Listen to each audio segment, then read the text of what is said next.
In the heart of Iraq, not far from the ancient city of Kufa, lies a cemetery said to be the final resting place of some of the Prophet Muhammad's companions, the Sahaba. Though mostly forgotten by the modern world, this sacred graveyard is revered by a few locals who still whisper its name with fear and awe. Reputed to be the burial site of 7th century Muslim conquerors, this graveyard is concomitantly preserved by taboo and subject to transgressive acts. This article discusses the anachronisms that underpin the cemetery's reputation, the etiological functions of the local lore, and the shifting significance of the memorial space in relation to current events. The town of Shaklowa lies 400 kilometers due north of Baghdad, 50 kilometers northeast of Erbil, in the region of Kurdistan, Iraq. This article concerns the oral histories of a graveyard, known as the Sahaba Cemetery.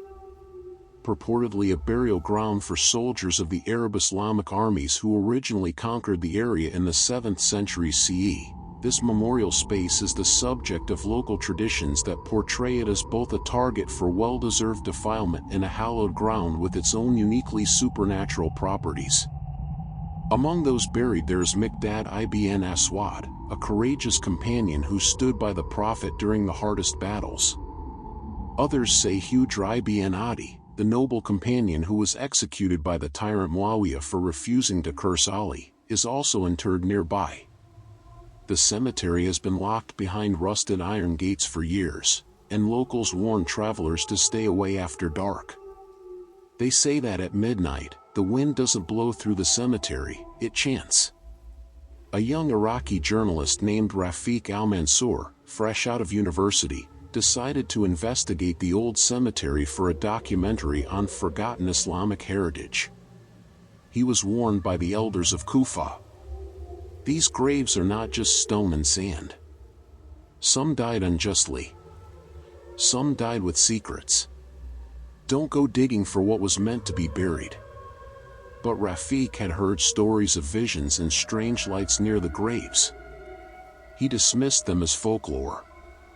On the night of June 29th, he climbed over the cemetery wall under a full moon, with only a flashlight, a camera, and his journal. At first, it was quiet. The gravestones, many of them half swallowed by the earth, bore names he had only read in books. Some were shattered, others stained red by desert dust. He set up his camera by the grave believed to belong to Hujr ibn Adi, who had been buried alive for defying injustice. His grave was unmarked, but the soil above it was never still, like it breathed.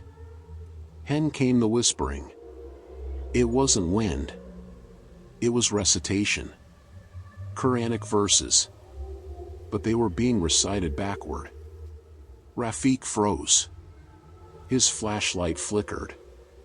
He turned toward the sound, only to see a figure, draped in white, face hidden, praying alone in the shadows.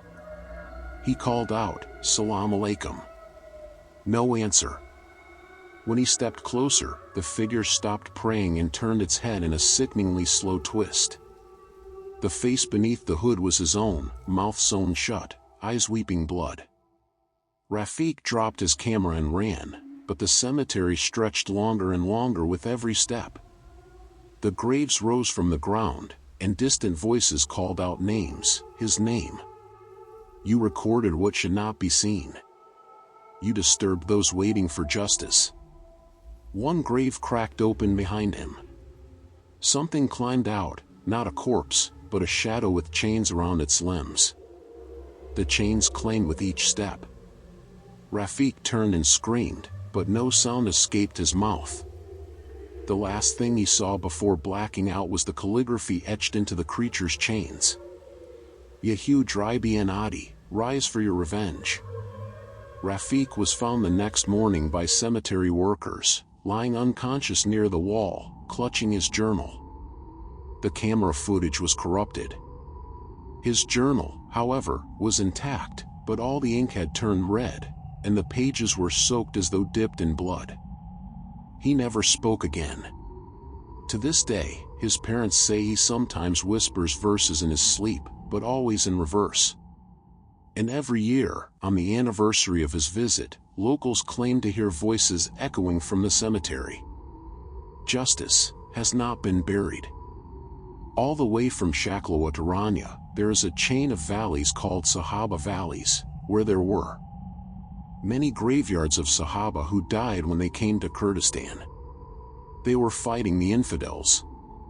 If you like my video, don't forget to subscribe.